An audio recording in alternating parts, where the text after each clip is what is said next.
Hello and welcome to another episode of Brave UX. I'm Brendan Jarvis, Managing Founder of The Space in Between, the home of New Zealand's only specialist evaluative UX research practice and world-class UX lab, enabling brave teams across the globe to de-risk product design and equally brave leaders to shape and scale design culture.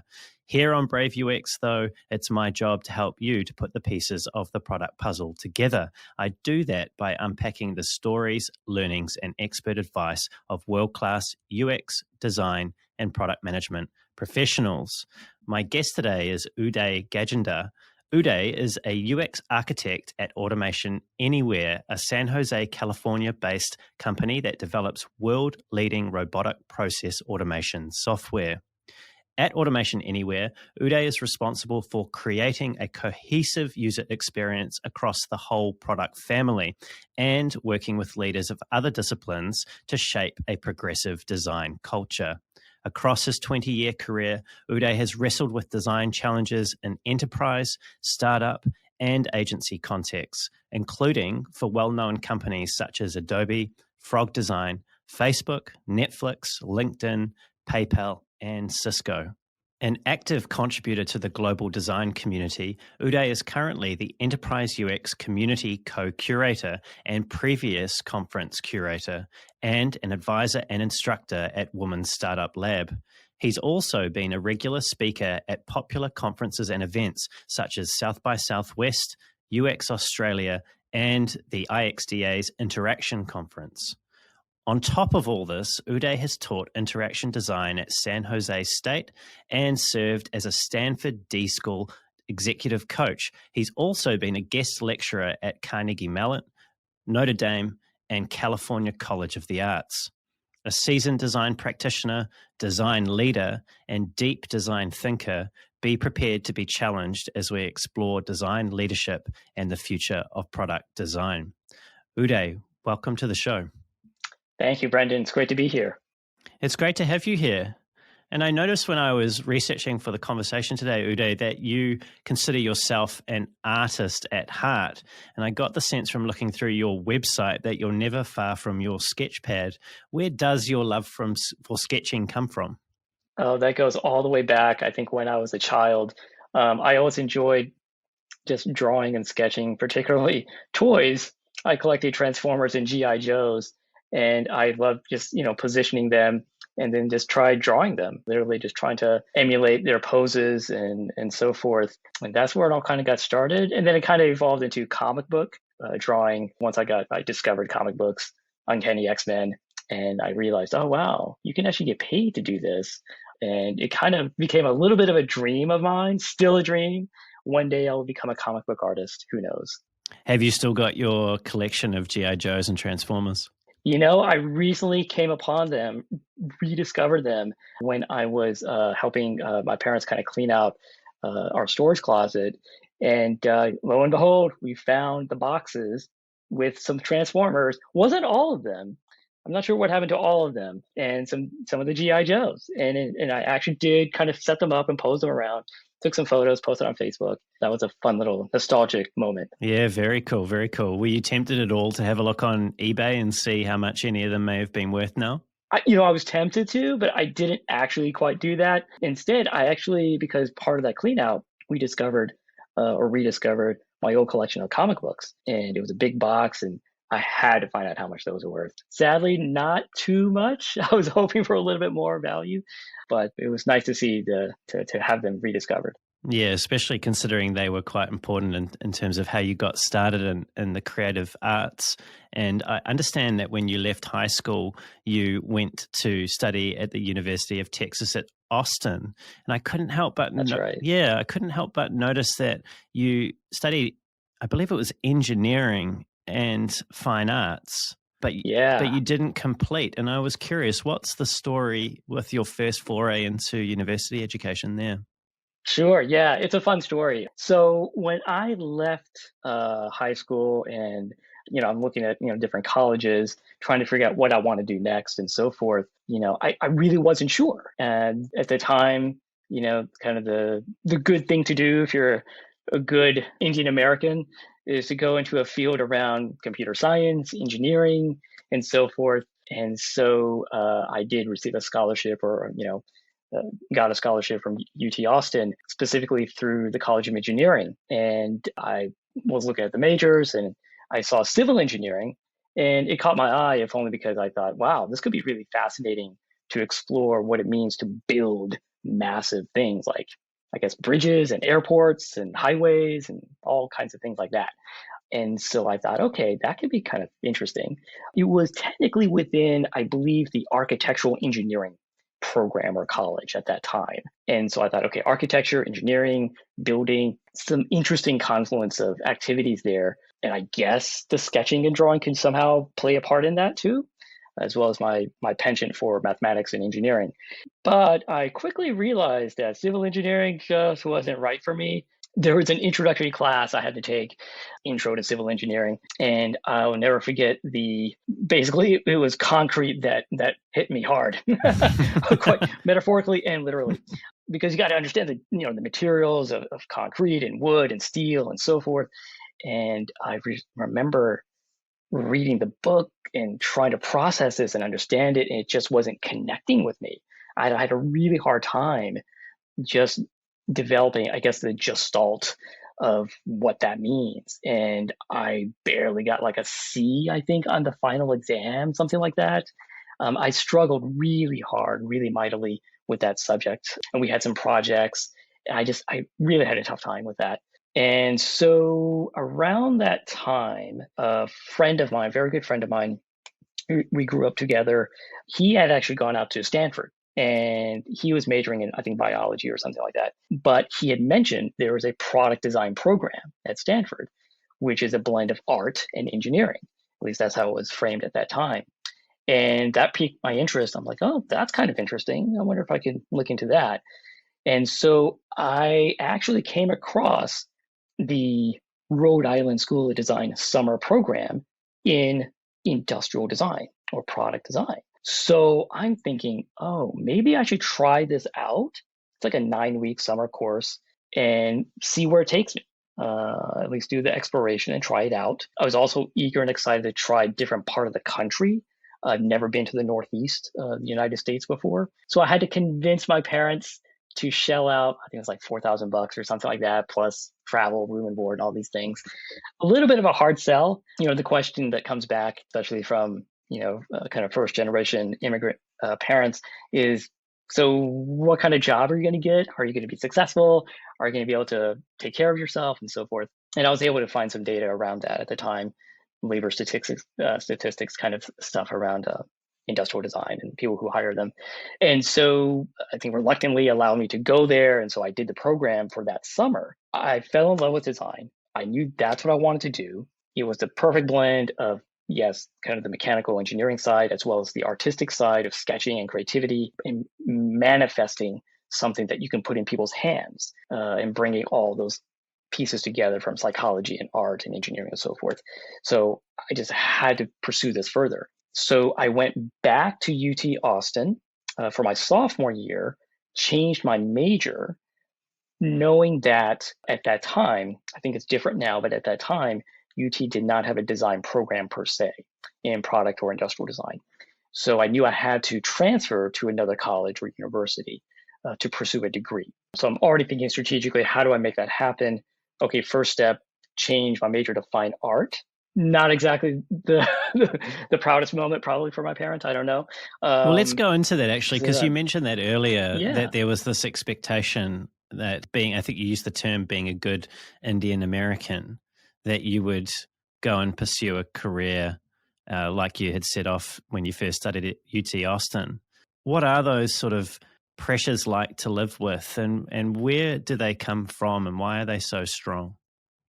It's interesting. I think part of it comes from, and again, I have to speak from the Indian American experience. I cannot speak for any other cultural identities and ancestries, but certainly for being an Indian American in the South, in Louisiana, which is where I was born and raised, as part of a small kind of collective or a community of Indian Americans, most of whom were affiliated with the local universities at the time, Louisiana Tech and Grambling State. There was a sense of, doing the right thing or the good thing, which was, either you major you go be a doctor, lawyer, business person, or engineer, computer science or engineering. And those are kind of the fields that are known to lead to a sense of being successful, instill a sense of pride, I think, within the family. And that I think from a parental perspective, they made the arduous journey to come to the States, get settled in a very different kind of environment and a very different context. Possibly not as hopes, accepting as, as other areas in the US as well. Sure. I mean, let's face it. Look, North Louisiana was certainly an area which I remember my father was telling me about incidents of racism, prejudice. He came to the U.S.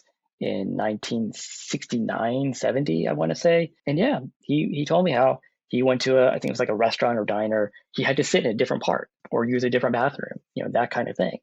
As recent as 69, 70, it's astonishing.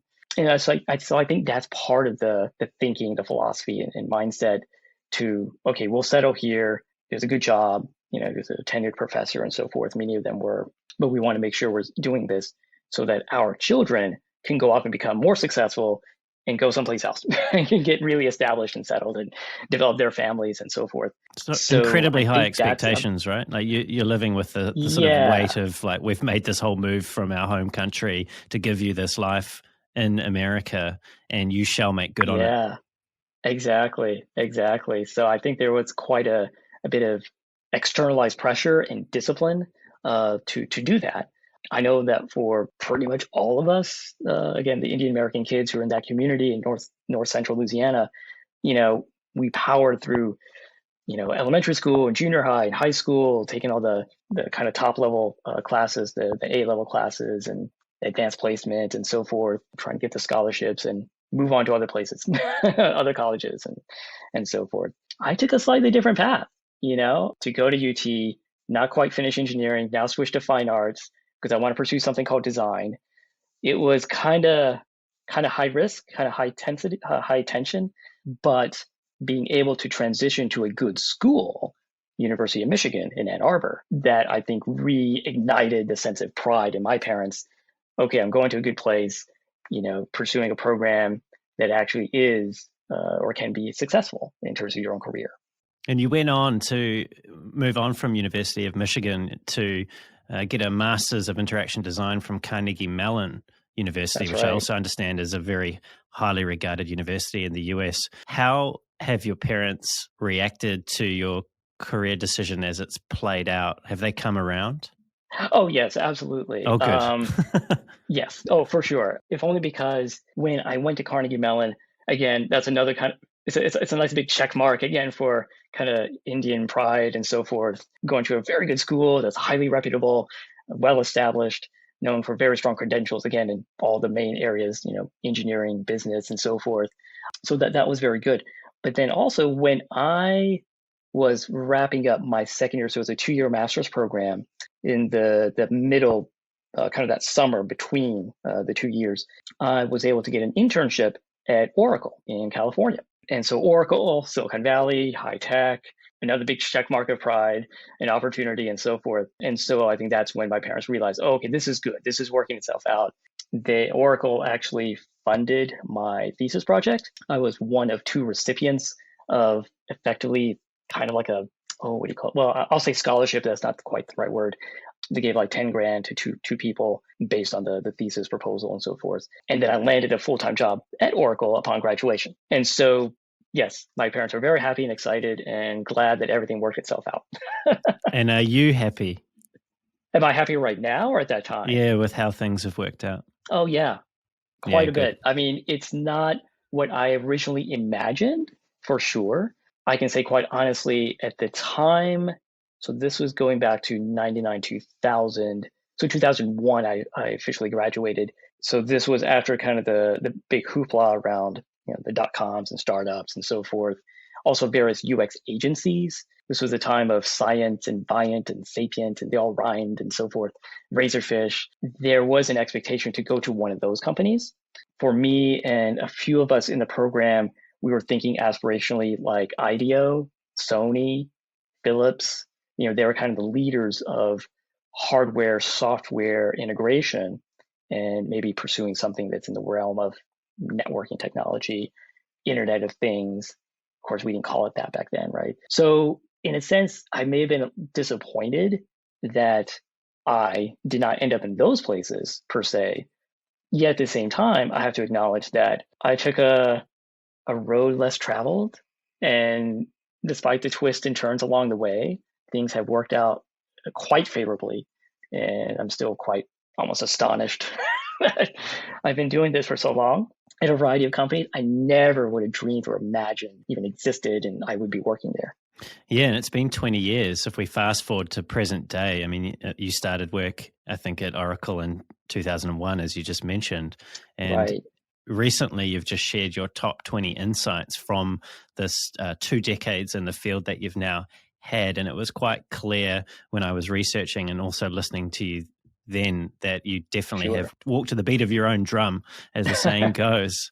Yeah. Is this something that you've always gravitated to, or something that you've become more comfortable with, this sort of experimentation, this willingness to take risk, but being able to, obviously achieve some great outcomes in the process?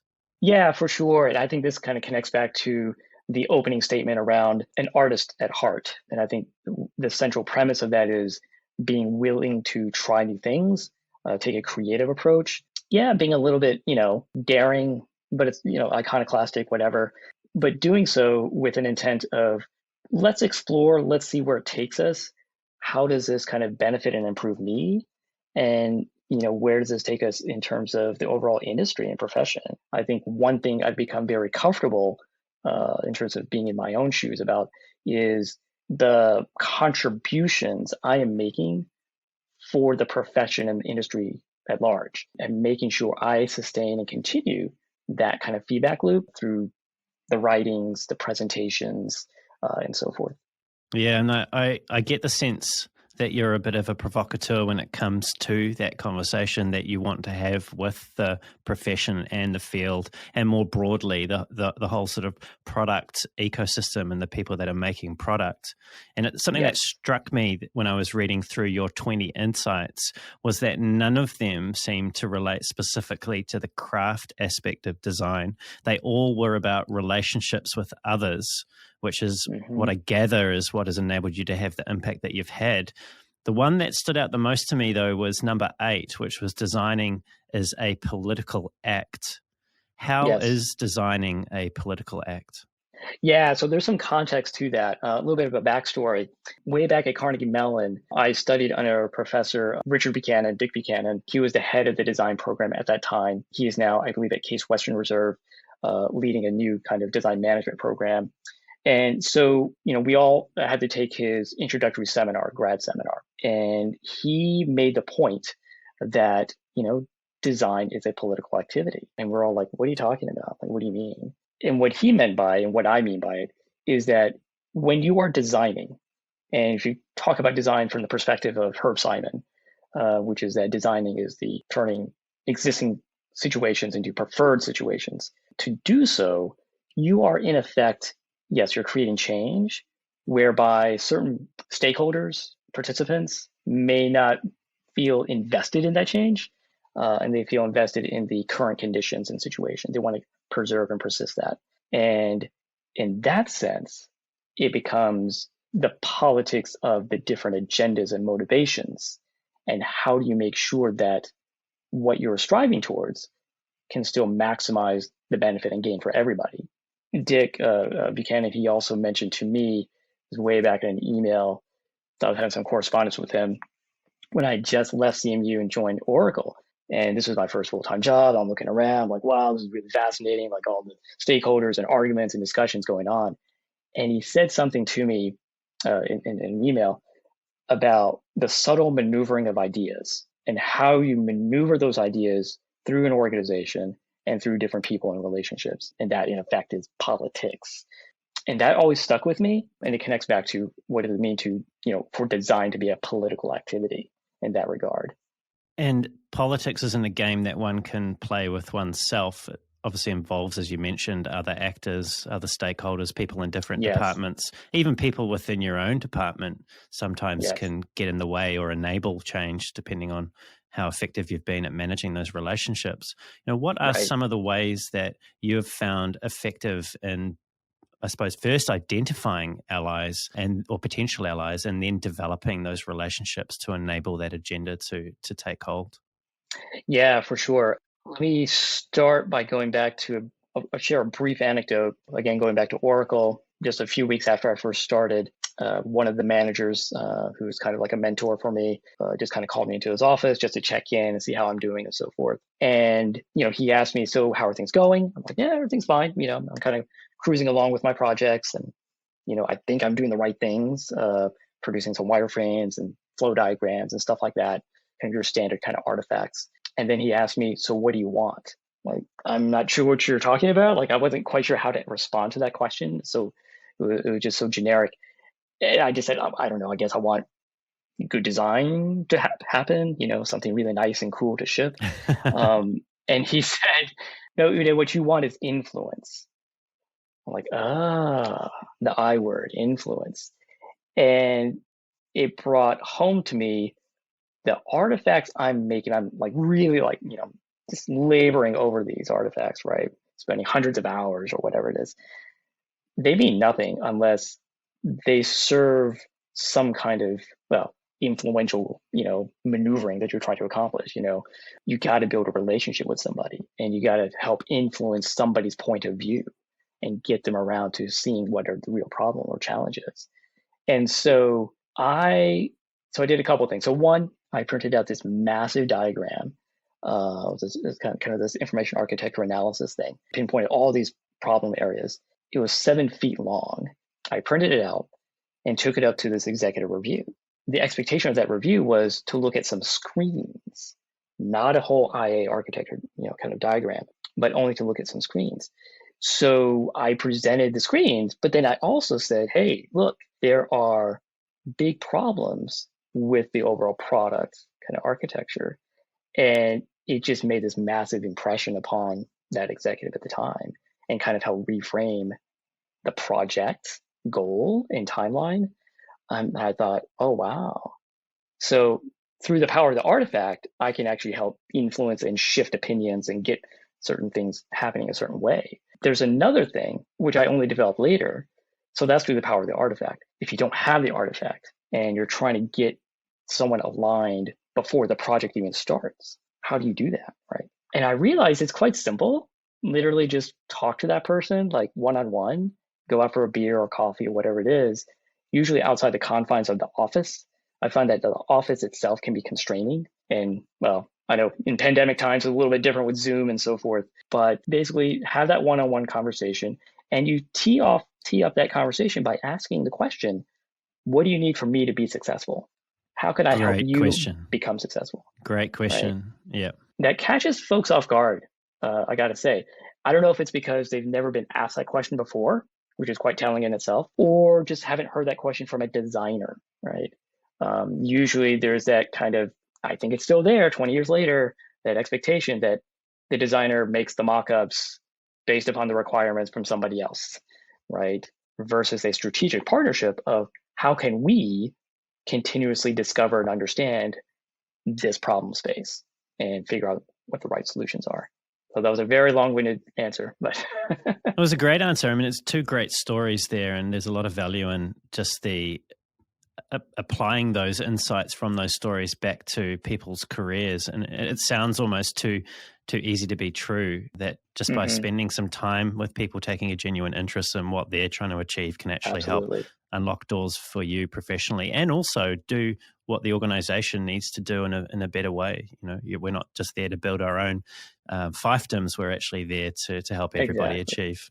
So continuing on this theme of politics, it would be crazy for us, I suppose, to suggest that things always go to plan and that everybody always buys the ideas that we want them to.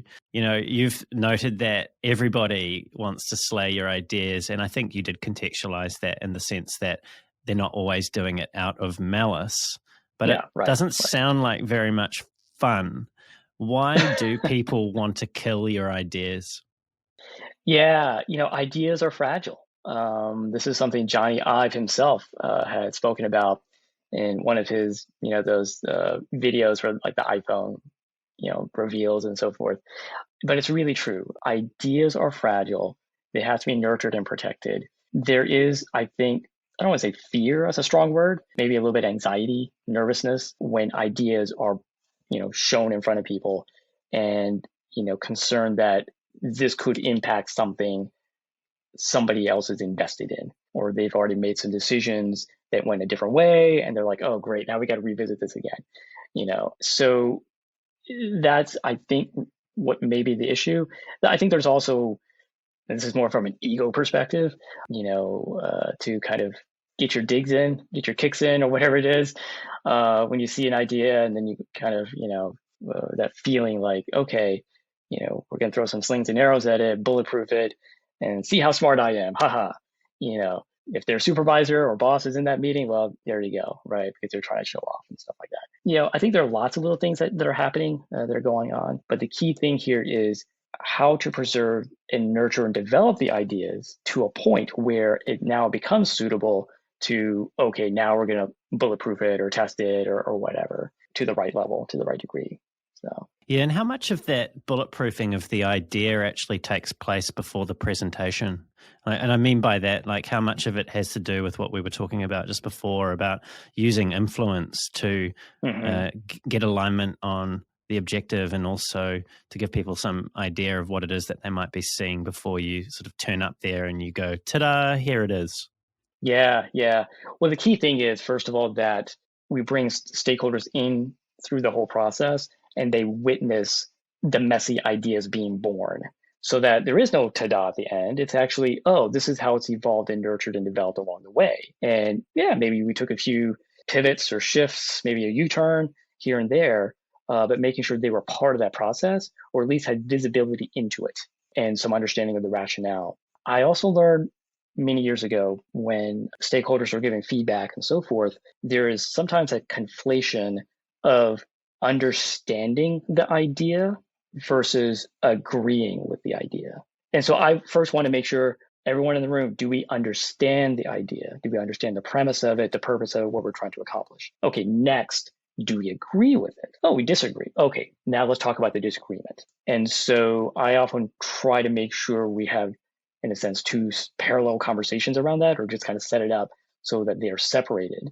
Because the reaction to something, a negative reaction or adverse reaction, may be more around just misunderstanding what the idea was about in the first place, and the problem is trying to solve.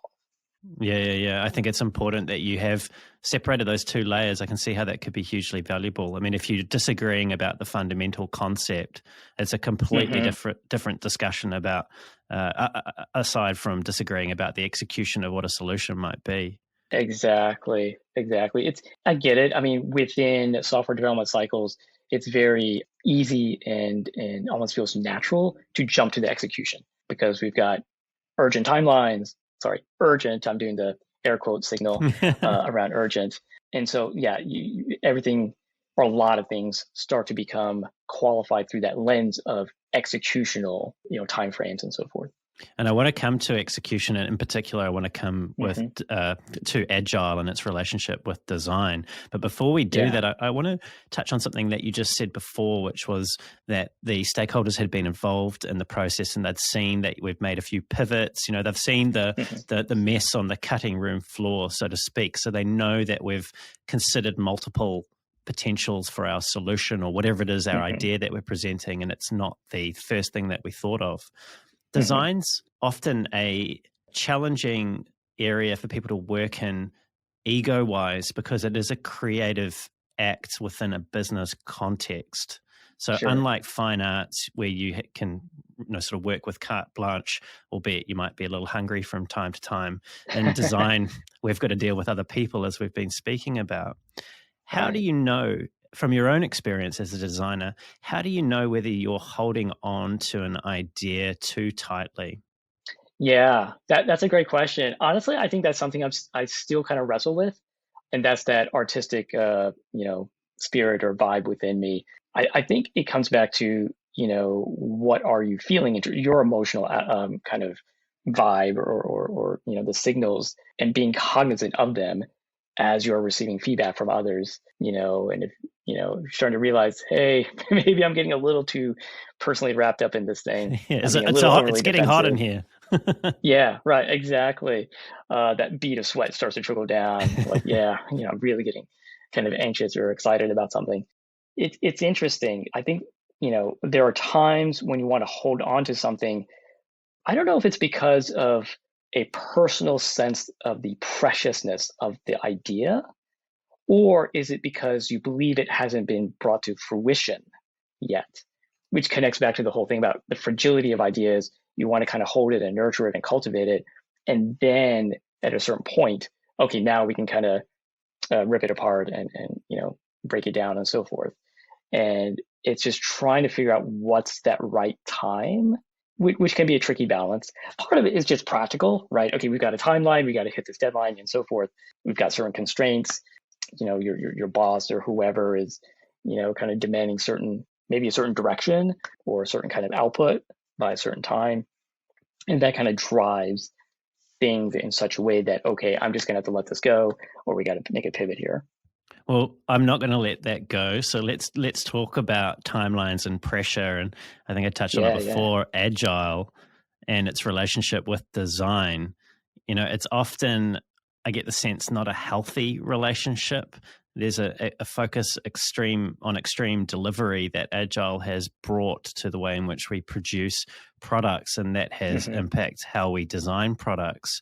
Now, you seem to agree. I've got a quote here from you now, which was, design and Agile are fundamentally at odds with each other, and that trying to make them fit into each other isn't the point.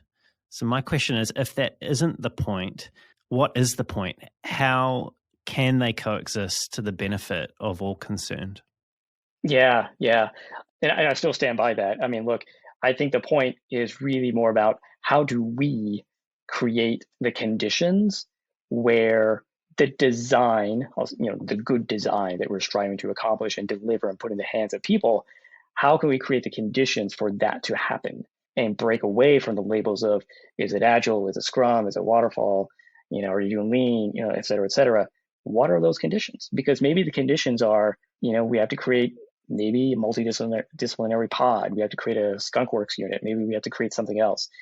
But how do we create the conditions where we are learning about our users, we're feeding that into the design and development process, we're constantly iterating and prototyping and gathering feedback and using that to drive what gets built. So, and that's really the point, I think, at the end of the day, that's what it's about. What is driving what is being built and shipped? Is it an artificial schedule and deadline? Sounds like you've had some firsthand experience with those. Oh, yes, indeed. Well, when I hear the timelines, I always wonder, where's that coming from? Okay, we got to ship it by end of Q2. Why? Like, what is driving the decision to say end of Q2? Why not end of Q3? Why not end of Q4? Is it because we have a huge customer that's, willing to pay $10 million bucks, and so we really got to get it out there? I just want to understand the rationale. And then, is there flexibility around that rationale? Could we, maybe kind of chunk it up a bit into different phases and so forth? So just having visibility into that, and then some kind of, it goes back to the conversation, can we have that influential conversation around improving that schedule? Because by improving the schedule, it actually would and will improve everyone else's effectiveness at delivering the right thing, the way it should be done. And this is including engineers, software developers, the best ones I know, they're craftsmen. Beautifully, elegantly crafted code leads to beautiful execution. And they're the ones who are already thinking in a systems point of view, modularity, and so forth, rather than hastily cobbling something up that could have downstream effects. Yeah, well, the business seems to really have grasped onto Agile, though. I can see why it's attractive. Sure. You have discrete units of time. You've got defined outputs from those discrete units of time. It allows some feeling of control over where things are going and how they're being made. But the Agile Manifesto itself was specific to software development. Do you feel that it's been applied too broadly and perhaps to areas where it was never intended? Oh, absolutely. I mean, if you read the original manifesto, which I've done, I mean, they do talk about people and customers and users and so forth. The whole point of it was a reaction against very long timelines, the waterfall kind of approach where they were kind of, handing off to different teams and so forth over long stretches of time. And there was not an ability to respond quickly enough to changing customer requirements. That's what it's about. How do you iterate quickly because the customer requirements are changing? It is not about continuous learning and discovery. It's not about creating a product or a service that serves customer needs. It's about tweaking and optimizing the executional method. And so that, I think that still stands. So when you think about how it's being applied now, and let's face it, I mean, pretty much every company I've been at, it's not really true Agile. I mean, yeah, they'll do some of the ceremonies. It's being applied in slightly different forms and fashions, suiting their needs and whatever they can do or want to do. There's always going to be some variations of it. The question is, are we being driven by the methodology of Agile, or are we being driven by, we want to produce the right design that will help solve our customers' problems? Those are two very different questions. And I think they lead to two different answers, which then collide with each other. Well, let's talk about something that I get the sense has come out of a collision that you've been having in your career, which is this talk that you gave recently at IxDA this year, which is titled The Rise of Meta Design, a Starter Playbook. Now, in that talk, you suggested that we might currently be trapped in UX design as it's currently practiced. And a lot of that practice is influenced by what is the most popular mode of the day, which is Agile. Right. What inspired you to conceive of this notion of meta design, and what change are you really seeking to make by putting this out there in the community? Yeah, for sure. Thank you for asking me about this. This is something that's become a recent passion of mine. Although the seeds for this notion of meta design, for me, were kind of planted and begun, I want to say in 2015. So this was when I had just switched over from one startup to another startup, and then I kind of transitioned into consulting for myself. But I just remember at that time very much deeply in the throes of a heavily regimented, Agile-driven kind of culture and process, which was not benefiting the quality of the design that we're striving for, and it had really awful effects. No other way to put it. When you say quality, what do you mean with the quality of the design? What is it that you're getting at there? Yeah, multiple levels. One is just visual quality, just literally the alignment of the pixels and the colors and fonts and so forth, but also a sense of integrity, the information architecture, the interaction models, and so forth, all coming together in a very cohesive way. So it feels well made and well crafted. Because when you touch something and use something that is of quality, you know that there is this kind of, it's almost like a connectedness of all the pieces. Like they all just harmonize with each other versus something that was kind of piecemeal. Certain pieces aren't working because, one team worked on that feature, another team worked on a different feature, and there's no sense of modularity. And so now they're all over the place. Anyway, so yeah, that's what I mean by quality. Oh, but going back to the question around meta design and what do I hope to accomplish? So it was written in the throes of that kind of situation where I felt quality was being impacted, and it had awful impacts on the team. The team was suffering, burned out, frustrated, and not feeling truly appreciated, just kind of grinding out the stuff without recognizing the harmful impact on their own kind of work-life balance and so forth, and just being contributing members of a broader team in the company. So I realized, maybe it's not about designing the thing. We have to design the processes and services and systems around the thing, which goes back to the people and culture and organization. And then I realized, you're designing design. Is this the right way to design? Maybe there's another way to do it. And that's when I started to realize this is starting to get into some dangerous areas, right? I was going to say, this sounds like Pandora's box to me. Let's open it and see where we go. Exactly. Are designers philosophers? Are designers, in a sense, therapists who are facilitating and enabling cross-functional dialogues, which could open up its own Pandora's box of all kinds of tensions within an organization. Who are designers? What are they really? What is their purpose? But I feel and I believe by asking these dangerous questions, it will lead us hopefully to a better place where we are feeling a little bit more positive and just have a stronger relationship amongst ourselves and with our cross-functional peers. Yeah, and in that talk, you said that it feels like we're simply shipping to ship in service of high-velocity goals. And I really like this segment of the talk because you also suggested that we've had a great run at improving design efficiency and the utility of what it is that we do, but it's come at the expense of the poetics of the experience. Yes. Has there always been a tension between the sort of efficiency-seeking, mechanistic aspects of the business of design and the humanistic and expression-driven aspects of design as a craft? Oh, for sure, always. I always go back to the famous Eames diagram in which he has this kind of overlapping segments, all these kind of dynamic, they're not quite circles, or kind of blobs. The idea is that they're all very dynamic, representing different points of view, different stakeholders, different competing interests.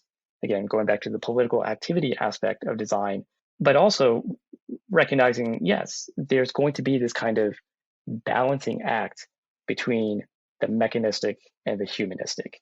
That's always going to be there. It's a question of how do you create something that is a harmony of the two, where they feel like they're connecting with each other and it's not overly mechanistic and overly about utility and efficiency, and likewise not overly poetic either, and kind of, a little too romantic, a little too beautiful. I don't know what that would mean. Not useful enough. Not useful enough. Exactly. Right. It's done purely for the romance of it. So that's always going to be in tension. I do believe we have over-rotated on utility and efficiency's sake, partly through Agile, partly through design systems. There's almost like an over-glorification of design systems, so we may be over-dialing on that. And once systems are in place, what's next, right? Does everything become kind of sterile? Is there an opportunity? Would there be an opportunity to inflect a little bit more poetry, elegance, quality, and so forth of a slightly different, dimension than what has been systematized? Yeah, I think the design systems undoubtedly have been great in some ways for establishing patterns that don't need to be reinvented, every time you come to do a particular piece of design. And I don't think there's any argument against that, but I do hear what you're saying there with them being overly relied upon. And I think the danger with them seems to be that they're almost treated as a project and they become, in effect, almost like company policy, which becomes very difficult to evolve and change if it's not set up in the spirit of that, evolution and experimentation that we've been talking about. Yes, exactly. I've been involved with design systems, both in my current company as well as previous ones. And I try to advocate for the notion of a living system. The design system is not frozen and rigid and brittle. It has to be living and dynamic. There are places maybe you have to be a little bit more firm and it's got to be, rigid or strong. But on the whole, again, as conditions change, customers are evolving, users are evolving, their needs and use cases are changing, evolving. The devices they use are changing. We have to maintain that flexibility. And there are times for refresh. The brand has evolved, right? Things of that nature have changed. So if we think of it as a living system, I think that offers a very powerful kind of reframing of what a system is. And now we're start talking about ecosystems and biomimicry and biology and all these other things, which I think are quite fascinating metaphors. Yeah, and well, let's come back to this notion of design existing in a broader system, and if we're going to push further than where we currently find ourselves with craft, that we need to tap into some of those other aspects of what design or design leadership might be. Now, something that I found particularly refreshing in the talk that you gave and how you articulated this was you broke down design into three different aspects. You had the tradecraft, which is what we've been talking about with design systems, the actual application of design, the expression of design, the UX and the UI of design. But you also mentioned a second, which was stagecraft, and a third, which was statecraft. And there's a bit of a theme flowing through our conversation around influence. But I just wondered, Uday, if you wouldn't mind just telling us a little bit about each of those and why it's important to look at design as a whole in this way that you've articulated. Yeah, for sure. Those three levels of craft, I mean, for me, it's a way of thinking about the different pieces and activities that are involved in designing. And I think it gives a little bit more nuance and understanding of how we apply our craft. Obviously, trade craft is what we all know and talk about and think about, the craft of making, whether it's artifacts like a flow diagram or wireframes and so forth, prototypes. But we also want to think about, what is the purpose of that trade craft? Well, a lot of it is we make in order to understand and interpret like a set of requirements, translating it from a 100-page document into a prototype, right? Now we can have a richer conversation about our intent and the benefits for the users. Then there's another level of craft. I call it stagecraft. And what I realized for myself, and as I observe other designers and the teams I've worked on or worked with, we're staging workshops all the time, collaborative kind of efforts. You set up a war room, these kinds of stagings of events and situations and moments with cross-functional peers.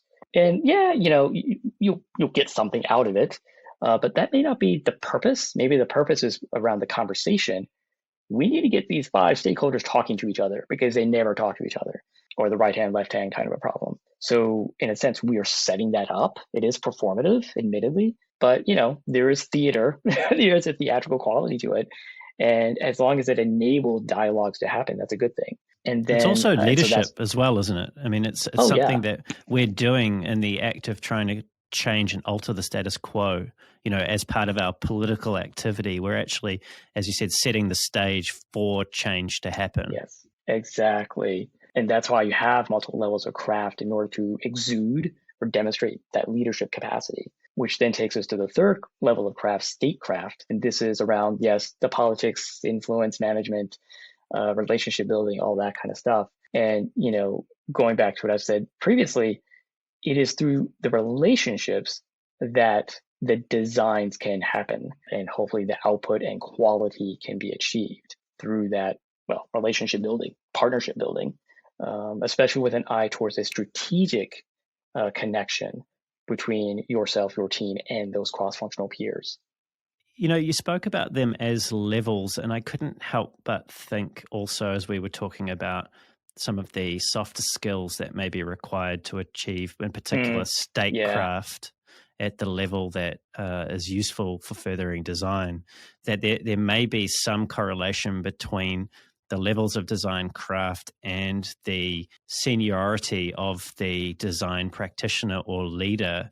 Is there, or are these skills that anybody at any level or any number of years of experience in design can actually learn and apply? Yeah, the way I think of it is it's almost like proportionality over the course of your career. So maybe in the beginning of your career, proportionally, you're doing a lot of tradecraft. You're cranking out lots of stuff, maybe participating in some workshops. You may not set them up, but you may participate in them. And you're probably not doing a lot of statecraft just because you're not having as much visibility. But then the proportions start to shift as you evolve in your career path. Let's say if you're moving from, let's say, an associate designer toward becoming a lead, a principal, an architect, where the rotation or the proportionality is a little bit higher now on the statecraft end of things, a little less so on the tradecraft. So that's kind of how I see it. And you're going to reach a place where maybe you're hitting all three at certain equal levels, depending on your role in the company and so forth. So that's kind of how I see it. But ideally, you should be touching all of them at some point in some way. It just reminds me of what you told me earlier in the conversation about your first job at Oracle and how your manager pulled you aside, told you that what you actually wanted was influence. And then you went to that meeting not long after with the 7-foot printout of the architecture that you presented after the screens. Now, to me, that sounds like you were exercising some statecraft with a healthy dose of naivety as to what the impact of that might have been. Oh, for sure. I had no idea what I was doing. It was a very high risk move. It was quite a gamble on my part, but luckily things kind of worked out. So I have done other situations where I actually printed out a whole set of screens. I just kind of mocked up a bunch of like crazy ideas, printed out a big poster, put it up next to my cubicle, and that was not well received by my supervisor at the time. So you got to know when to kind of flex that capability, that skill. Yeah, I was going to ask you about that. It's all good, as I said, talking about best case scenario. But are there, other than what you've just said, are there any situations that you've experienced where you've been burned from trying to exercise statecraft in a way that wasn't well received? Yeah, for sure. Mainly because I did not prepare enough on my own or prepare the people who were involved. I remember back at Citrix, I forget the actual topic of the workshop. We were trying to drive some kind of workshop thing. And I just went ahead and kind of emailed a bunch of people and tried to set everything up. And there was quite a bit of pushback and resistance to that effort. And it just never happened. It just never materialized. I don't think I suffered any harm from it, but it was a little bit of a bummer, especially since I did reach out to some fairly high level people in the organization. And then I'm just trying to think even more recently. Well, this was only because we shifted into the pandemic mode, so everything went to Zoom. And so we originally were trying to do a workshop in person, and suddenly we had to shift to a whole new mode. And that was a bumpy start, at least trying to get some stakeholders who, again, not aligned, different KPIs, different kind of motivators and all that kind of stuff. So I didn't really have enough time to do that one-on-one, hey, let's get coffee, let's chat, before I set up this big workshop for everybody. Because the point of that workshop, by the time you're there, everyone should already have a little bit of an inkling of what's about to happen and feel pretty good about what we're going to do. And this one got, things worked out somehow, miraculously, but it took a little bit of some bumpy twists and turns along the way. Yes, it sounds like what you're saying is it's equally as important in design to design the conditions for that stagecraft or statecraft as it is to actually be on stage and act out that role. Yeah, I actually wonder how much of an impact this whole move to remote will have or is having in your experience on people's ability to exercise influence in organizations where otherwise they would have been in close physical proximity to one another. Yeah, it's tough because now you have to think about how do you kind of relay it's your energy. I mean, it's your vibe through different channels and through remote and so forth. It all comes back to conversations, visibility, transparency, active listening, being authentic, the kind of the trite things we hear in this kind of like management training and stuff like that. But it really matters because at the end of the day, you have to figure out how you can convey a sense of trustworthiness and I would almost really say humility, that again, you are there to drive a benefit for the team, for the company, for the customer, and just a lot of repetition, by the way. I've noticed that. Someone had mentioned to me a long time ago, maybe this is from a book or something, when you are tired of repeating something over and over again, tired of saying it, that's when the other side is just beginning to listen and hear it, because you have to repeat again and again and again, which goes back to evangelism and so forth. You have to do it over and over again. It's interesting you talk about repetition. I mean, that's one of the old sayings in advertising, that it's seven exposures to a piece of communication before someone takes an action, and often we think that, if we say things once or twice to people that they should just get it. And I think the thing with just having words is words are open to misinterpretation, where we were talking earlier in this conversation about the role of design artifacts. And, one of designers' superpowers is the ability to create something visually. You do that through your sketchbook at a very basic level and actually put that in front of somebody and have a conversation about a third thing, a third space. I know Teresa Torres is quite big also on this notion of visualizing thinking in order to actually reach alignment. And I hear a range of other people are as well. Speaking of sketching things out, Uday, you sketched out a 4-part playbook for meta design in the talk that we've been speaking about, and it encouraged designers to think about what they do differently. What are those 4 areas of the playbook for meta design?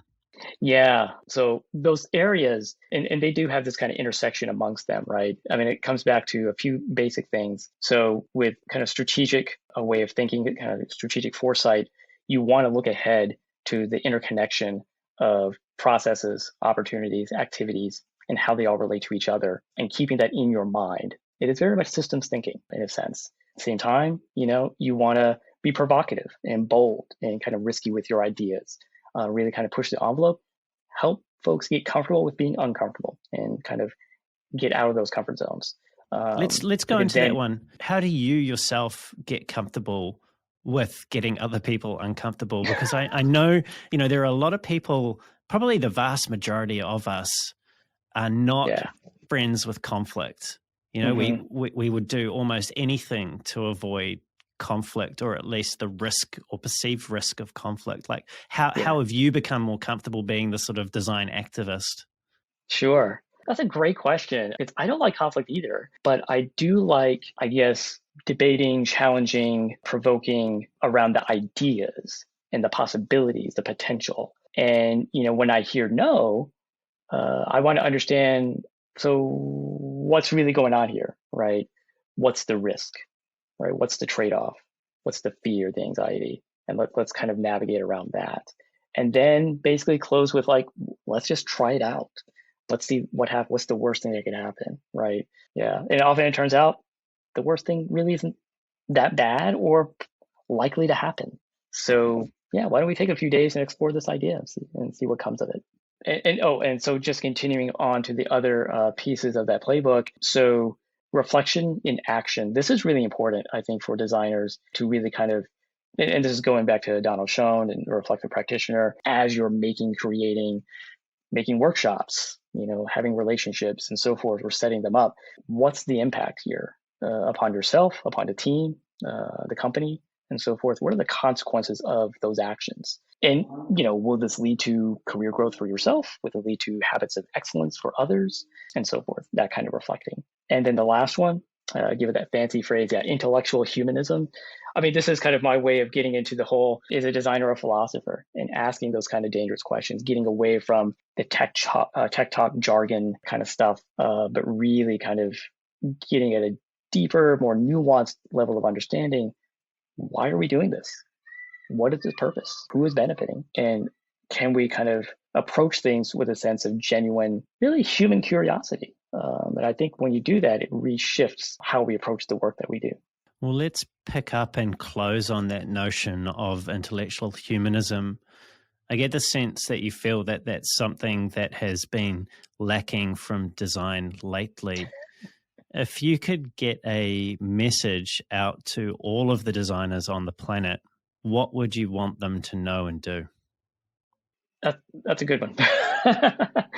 So I think the message is, remember that as designers, we, speaking collectively for the entire, for everyone, we bear actually a tremendous responsibility in terms of creating something that can amplify really human virtue, and the virtues being good, honest, authentic, trustworthy, just, and so forth. We have the fortune and the privilege of making apps, products, services, systems, and so forth.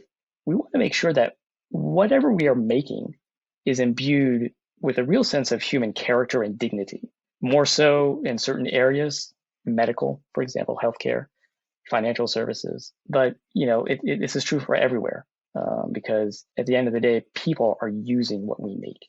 And we want to make sure that they feel good about it and maybe reflect a little bit of human virtue in terms of what they're interacting with. It's an important message and a great place for us to leave things today, Uday. What a great conversation. We've certainly covered a lot of ground. It's been very challenging, at least it has for me. It's made me think about a lot of things differently. Sure. And I really want to say thank you for so generously sharing your stories and insights with us today. Absolutely. Thank you, Brendan. It's been a real pleasure. And thank you so much. You're most welcome. Uday, if people want to find out more about you and the things that you're up to, your writings, your presentations, what's the best way for them to do that? So I've got links over on Medium. I've got a collection called The Designer Speakeasy. These are essays pulled from ACM interactions that I've written, as well as various other writings. That's probably the best place, going to Medium. I do have my own website, www www.udanium.com, which also has additional resources. Great. Thanks, Uday.